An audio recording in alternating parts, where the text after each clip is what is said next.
I'm going to go ahead and attach a video. This is our new bell ringer system. I didn't want to do one last week, even though mathematically we're ready for one.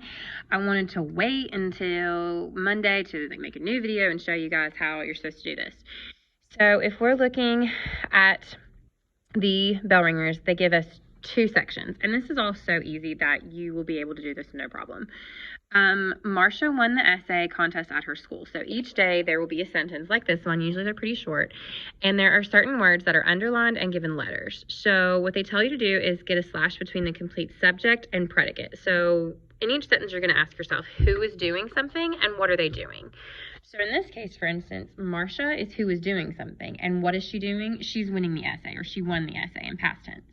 So all you're going to do is write the sentence and put Marcia slash, or if you even want to be easier with it, I will not be a stickler about it. I'll give you guys a break, and you can just make your bell ringer look like this, which I don't have a bell ringer sheet, but you can just in their box make it look like this. You can say Marcia slash 1 as the slash between the subject and the predicate. So right there, Marcia 1 slash. So that's part 1. Okay, the subject is who's doing something, and the predicate is the part of the sentence that contains what they're doing, the verb. Then we have A, B, C, and D. These words are underlined because the directions tell us to identify the part of speech for the underlined words. So all of this that we've been doing lately in class about nouns and pronouns and adjectives, all of that is going to be what we're doing right now on the bell ringers that are going to take us through the end of the year. So you'll be doing these types of bell ringers all the way until it's finally time for us to say goodbye and close the door on 7th grade.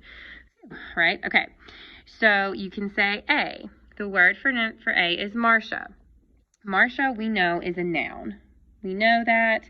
We just talked about nouns 2 weeks ago. We identified them on your red ink as common and proper and abstract. You don't have to do any of that stuff. You just have to tell me that it's a noun because Marcia is the name of a person. Okay? 1. What part of speech is that? Not the number 1, but 1 as in like winning an award.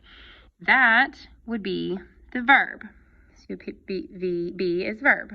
Okay, so we have a noun, we have a verb, and then they have the word contest underlined, and we know that that is a thing. Okay, that is a not a thing that you can put ketchup on, but it's actually like a like an event. So part B, or letter C, sorry, is also a noun, and then letter D is her. And we know from last week when we went over pronouns that these take the place of nouns. So in this case, her is taking the place of Marcia. So her would be a pronoun. So we don't have to keep saying Marcia won the essay contest at Marcia's school. We can replace that noun with the pronoun. I think this is a great time to be doing these parts of speech. That's why I've left it until the last part of the year when we're actually going over grammar so that you can see that this pronoun does replace that noun, which we just talked about in class. So this is what you'll have in your box. You'll have the subject and the predicate, and then you'll have the parts of speech that the underlined words are. Then, of course, you'll still copy your EQ every day, and you'll still copy your word of the day every day. It's just we're switching it up again because this year we did correcting sentences, and then we did figurative language, then we did vocabulary, and now we're doing parts of speech. So I know that looks a little bit different. It's been a couple, it's been months probably that we have done vocabulary, but now we're switching to doing bell ringers that look like this. All right, that's the answer. And then, you have on, so you'll keep doing it every day. All right, so nothing too difficult, nothing too confusing, but I did want to put this video up here so that my virtual people would know how to do the new type of bell ringers that we're going to finish up for the end of the year. Okay, if you have any questions, message me. I know that can be a little bit confusing, but hopefully you won't find these too difficult. Bye.